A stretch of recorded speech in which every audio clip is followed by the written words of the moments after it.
Fear is the great destroyer of dreams. It doesn't just stop you, it convinces you to stop yourself. Hello YouTube, I'm Trenzel and I'm here for your self-growth, and today I'll be giving you tips on how to overcome fear. 1. Where is the fear coming from? The foundation of fear is usually a lie we tell to ourselves, a lie that we assume to be true. The problem is, unless we test it, we never know if that lie is true. A quick example for you is bungee jumping. If you jump off of a plane, that's not bungee jumping. Take bungee jumping, for example. We assume that when we jump, the cord might snap and that we'll get seriously injured or killed, and that'll be it for us. So our mind catastrophizes. It makes the whole situation worse than what it actually is. Millions of people go bungee jumping all the time. Nothing happens to them. It's extremely rare for something to happen. So most people end up being just fine. Odds are you'll be just fine. So the mind just makes it up to be like this huge deal when it's really not. That leads us to number 2, realizing the truth, which is you don't actually know what's going to happen. What you're doing is you're actually scared of the unknown. You're scared of what could happen, not actually what is going to happen. You don't know what's going to happen until you test it. Number 3 is a commonly held belief that we should overcome fear, that we should conquer it, when that's not actually the case. The key isn't to conquer fear, it's to learn to live with it. What you're doing when you're fighting against it is you're fighting against yourself. A mind in conflict isn't a mind in harmony. That's what makes this so unhealthy. This mentality of conquering fear becomes even worse because you assume that, well, everyone that's done something big and successful has conquered their fear. They no longer feel fear. They go into it, they're not afraid, they've conquered it. Well, in reality, what they've done is they've done this thing over and over and over and over so many times that they've become desensitized to it. Maybe they have a little bit of fear, but each time they do it, the fear goes down a little bit, a little bit, a little bit, a little bit more. You think a singer never felt stage fright? You think a public speaker never felt stage fright? You think NBA players never felt like, oh, maybe I would miss this shot. Maybe I'll miss that shot. Oh, maybe I'm not good enough to make the cut. They feel the fear, but because they've done it again and again and again, the fear goes lower and lower and lower and lower. So it's not necessarily about conquering the fear. It's about acting in spite of it. This leads us beautifully to number 4. Practice acting in spite of fear, not to conquer it. The mind fears because it fears the unknown. This keeps you small, keeps you in your comfort zone, and acts directly against your self-growth. So the mind oftentimes looks for things that will validate that fear. But you can also make the choice to intentionally look for things to invalidate it. You want to take that same bungee jumping example I gave you earlier. The mind will look at that 1%, at that 0.1% of people who actually got messed up bungee jumping and take it as proof positive that they'll do it. But you can also make the intentional choice to look at the people who nothing happened to. You can also rationalize and say, well, I have a greater chances of getting messed up in a car accident, which car accidents are some of the leading causes of injury in America. One of the leading causes of injury, period. We do that every day. But we're not scared of that, yet somehow bungee jumping, we're afraid that the cord is going to snap. The best proof ultimately is through action. It's through actually bungee jumping yourself. You can also use me as an example too. When I first started trying to do YouTube, and this is, mind you, is only my second video, but the first video, extremely scary. So in order to overcome the fear, I studied, I learned, and I learned and I learned and I learned and learned. I enrolled in a course to learn about YouTube. I read books to learn about YouTube. I read books to overcome the fears in my mind. I studied. I looked up YouTube videos after YouTube videos and studied and studied. And we get into this element. And this is training from school. We get into this element where the more you study, the more confident you become that you'll get an A. But real life doesn't necessarily work perfectly aligned to that. You'll study, and what you're really doing is you're getting yourself into this habit of studying, of going and going and going and going and going, looking for that crucial piece of information that'll make you feel confident enough to say, yes, now I can get all the right answers on the test, and I'll have it all figured out. But the best proof, as I said, is through action. You won't really know until you actually start doing. You won't really know what's going to happen until you actually start doing it. I'm finding myself having some enjoyment doing this now. I didn't know I was going to have enjoyment doing it until I did it. You don't know what you don't know. That's the most powerful lesson I've learned. You don't know what you don't know. So all these assumptions that's happening in your mind, all these fears that's happening in your mind, they're not actually reality. They're just figments of your imagination. Once you do it, then you'll realize it's not as bad as you think it is. The mind intentionally keeps you away from doing anything that's even slightly out of your comfort zone. It does that to protect you from perceived threats. This was extraordinarily good way, way back in the day when we had to fight off, saber-toothed tigers or whatever? the big, great mammoths that was huge, gigantic, and we had to kill them for meat. You saw the nature documentaries. The National Geographic stuffs, okay, that stuff. You saw it. We fight off the saber-toothed tiger peoples, okay? We did that. And our mind was vigilant for it. Vigilant for the fear. But in the modern age, we're vigilant for fears that don't actually exist anymore. Keeping us comfortable. Keeping us safe. But that safety directly counteracts where we actually want to go. It keeps us small. This leads us to number 5. Recognize that everyone feels fear. It makes you human. It's not that people don't feel fear. It's not that successful people don't feel fear. It's not that the YouTube gurus, and it's not that the people that you see on Instagram showing off. It's not that the people that you see on TV. It's not that these perfect personalities that you see that know so much. It's not that any of them doesn't feel fear. They're just really good at hiding it. Or they simply don't show it because fear oftentimes is associated with vulnerability. And vulnerability is associated with weakness, which is completely backwards logic because vulnerability is actually strength. Imagine how much strength it takes to open up and be yourself and be authentically you. And be okay with the possibility of hurting someone in the process. And be okay with the possibility of, hey, they might actually accept me for who I am. That takes a lot of strength. It's the exact opposite. But because we fear this vulnerability and connection, we really should be taught this in schools. Because we fear this vulnerability and connection, we keep it inside.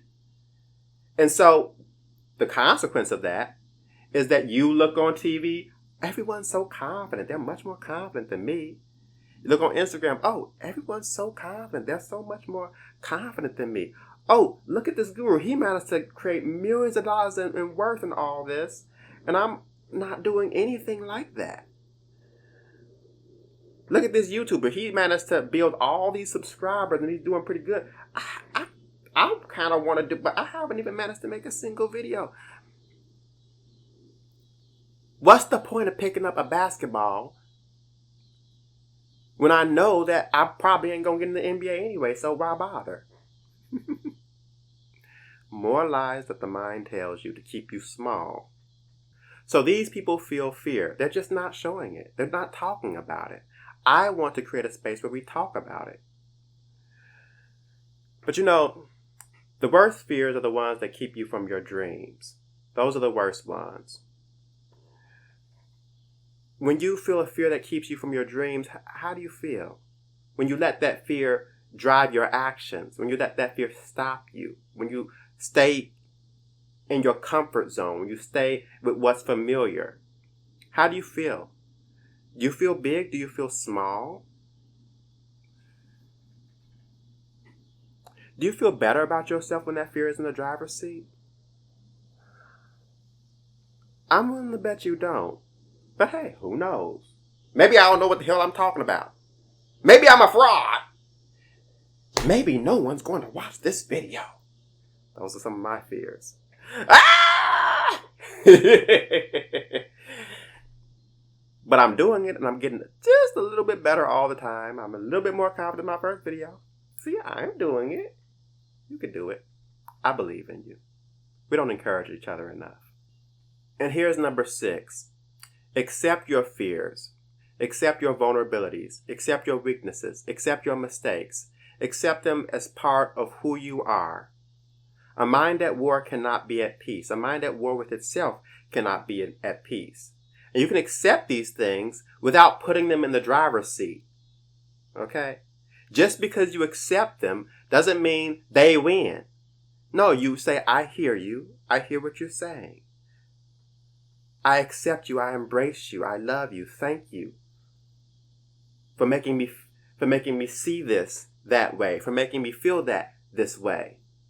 What is it that you're trying to tell me? Listen to your fears. Don't fight them. You're fighting yourself. You can't be at harmony fighting yourself. Listen to them. Hear them out. Huh? What's that? What'd you say? You hear them. But that doesn't mean, but just because you hear them, you accept them, you embrace them, that does not mean you have to put them in the driver's seat. That doesn't mean you have to let them control you. You can say, I hear what you're saying, but I think I'm going to do this anyway, because that's what I want to do. I want to get out of my comfort zone. I want to grow. I want to succeed. So I'm going to do it, and I'm going to be scared as hell doing it, and that's okay. We have to get into that healthy mindset where we say, I'm going to do it anyways. I'm scared as hell. I'm going to do it. I'm scared. And that's okay. That's a mantra right there. And another point about being at war with yourself is you feel that the fear is wrong. You feel that certain emotions that you feel is wrong. And so you fight against them and you suppress them. But here's the thing. There is no such thing as right or wrong in terms of your own emotions. This is your own inner world here. There is no right or wrong here. There's only you. No good or bad, there's only you. Okay, there's only you. So anything that you give power to saying that that's bad, and you fight it, you suppress it, that has a push and pull effect. That has a cause and effect relationship. What happens to you when you say, fear is bad, I can't stand fear, and you're fighting against it? Now you're at war with yourself. You're in inner conflict. Okay? This is what I want to do. This is good. Ignore the fear. Now you're having more conflict. You see? There is just you. Just you. What do you want? What do you think? How do you feel? Embrace all that, and then make the choice that's best for you. The choice that you can be most satisfied with, most happy with, despite all these conflicting emotions about it. This is how we process, okay? Which is a skill set. Processing is a skill set. You process. You say, I fear, I'm afraid, let me process it, let me think about it, let me digest it, let me chew on it before I swallow. And then you can say, I see it, I accept it, I want to do this, I'm scared as hell, I'm going to do it anyway. And that's okay. Number 7 is recognizing that you will eventually have to jump. You know, the only constant in this universe is change. That's the only guarantee that you have. You will find situations and circumstances that force you into change too, whether you're ready for them or not. Have you ever been fired before? That's a big change that was forced upon you and forced you out of your comfort zone. Has the economy slipped once and when you were relying on it not to slip? It's another one.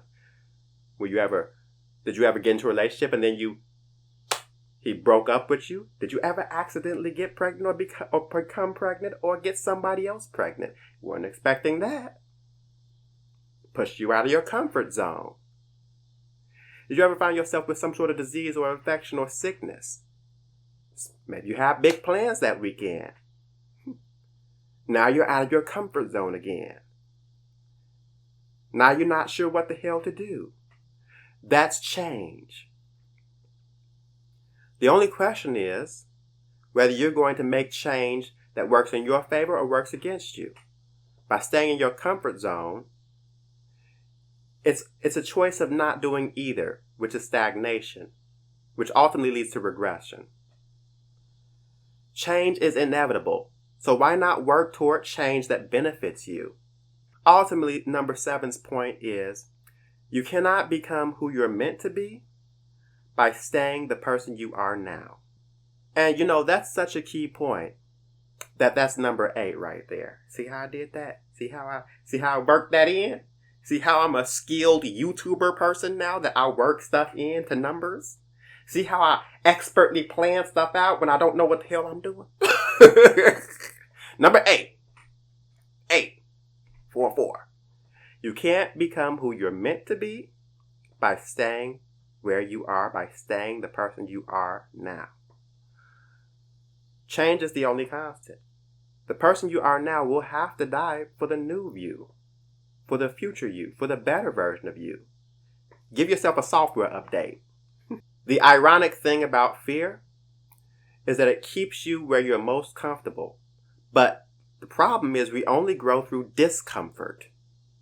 Just like my previous examples of a person that speaks on stage, a public speaker, my example was, did you think that they never felt stage fright? In that same vein, I'm a great example of this too. I'm in school. I'm in college. Online college. And, despite me getting A's and B's throughout high school, throughout most of college, every time I hit submit, I'm always fearful. Every single time, I'm always fearful. I always think, is that enough? Did I do enough? Is this going to be the one? Is this going to be where I fail? Is this going to be where I fuck up? That's it for me. Life is over. Every single time. Every time I submit. And perfectionism just makes this worse. You have to allow yourself to make mistakes. You have to allow yourself to think, well, it might not be as good as I hoped it would be, but it's good enough for right now. It's good enough to submit. You have to know when to stop. You have to know when to stop learning and doing. You have to stop working on something. You have to know when to stop working on something and submit. You have to do it, be nervous as hell, and do it anyway, and be like, it's okay. And every single time I feel that fear, whoa, look at that, you got a 100%. I'm like, 100%? When did that happen? 100%? What? And it keeps happening. So again, this is not something that you just do once and you're done. And that's number 9. You won't just feel fear once and have to act in spite of it once. You will have to do this many times, dozens of times, hundreds of times. You'll have to act in spite of fear for a majority of your life. You will feel fear every time you do something new. You're going to feel at least a small amount of fear. And your job is to act in spite of it. And if you could do that a little bit here, a little bit there, a little bit there, it adds up. But eventually, you're going to have to jump. And here's the thing with the universe, the world around us. If you don't jump on your own accord, something is going to force you to jump. Something is going to happen that messes up everything and forces you to jump and forces you into your growth. But the thing is, you won't see it as a growth opportunity. There's so many people that have fallen down, don't see it as a growth opportunity, and then they just stay down. But the failure isn't in falling down, it's in not getting back up. But even the failure can be something beautiful if you allow it to be, if you get back up. Fear is oftentimes in our minds. It's a figment of our imagination. But here's the thing, it feels real. Even if it's not actually real, it feels real. And that really is all that matters. Your subjective reality is really what counts for you. So if it feels real, for all intents and purposes, it's real. People might have panic attacks, all these different things. And there are examples of extremia in some cases, in other cases. But at any rate, it's all just an example of how the mind lies to us. It tells us lies. Okay? But they feel real. And the reaction that your body has, and the reaction that your mind has, and the reaction that you have physically, as well as your actions in responding to it, is all real. But it ultimately comes down to the mind lying to you and not being in alignment with what's actually happening around you in objective reality. And these assumptions that have grown and grown and grown and have become embedded through repetition in our mind. I would love to talk about this some more. I would love to talk about how our mind itself creates these mental constructs. I would love to talk more about that, but it's going to have to happen later.